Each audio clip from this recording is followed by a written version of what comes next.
Hello. The purpose of this video lesson is to then discuss briefly about export credit agencies. So the textbook also mentions the export credit agencies, and in fact, almost all governments in the world have some kind of support for exporting firms by means of loans, guarantees, collaterals, insurances. In Finland, we have this uh, government agency called Finvera. In the US, there's Export-Import Bank, and same also in many other countries around the world. So traditionally, the economic literature is rather negative about this kind of export credit agencies, and they are kind of lumped together with these export subsidies. So remember in the previous video lesson, we covered export subsidies and found that they are very costly for the government, and the net benefit is actually negative typically. So of course, the like if the export credit agencies give loans, for example, at very low interest rate, they can be a form of subsidy. But then also there exists some kind of agreements, for example, between the OECD countries here in Europe, also the EU countries, to have this kind of subsidy competition, to put some limits to this kind of subsidy competition. More recent economic literature, however, has started to recognize that these kind of export credit agencies can have some kind of welfare increasing impact. And the argument relates to the market failures in this kind of export-import activities.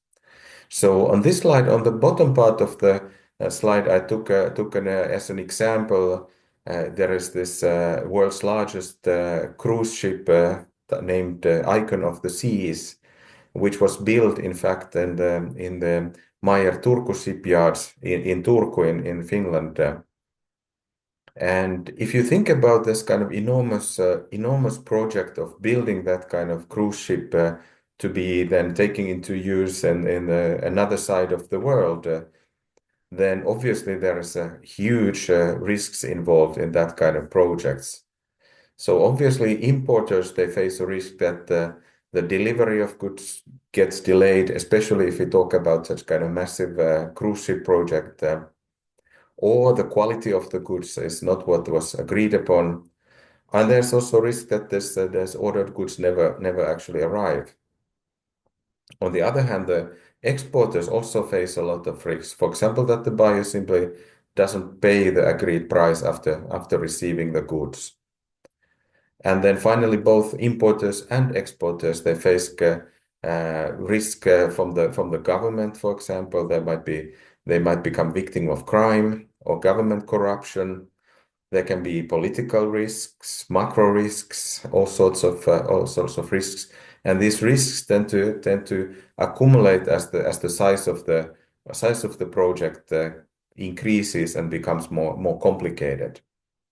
So these kind of frictions can cause market failures, and therefore this kind of government-backed export credit agencies such as Finvera or Export-Import Bank can help to address this kind of market failures. So there can be difficulty for the exporting firm to get funding, or this kind of guarantees for the bank credits.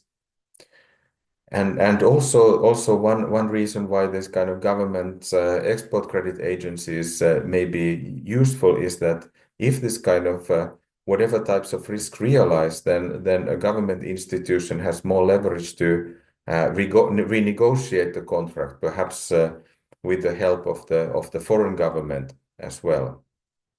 So in terms of the export credit agencies, the recent economic literature highlights that there can be also some benefits. So at least I would not immediately label this kind of export credit agencies as or their activities as as export subsidies.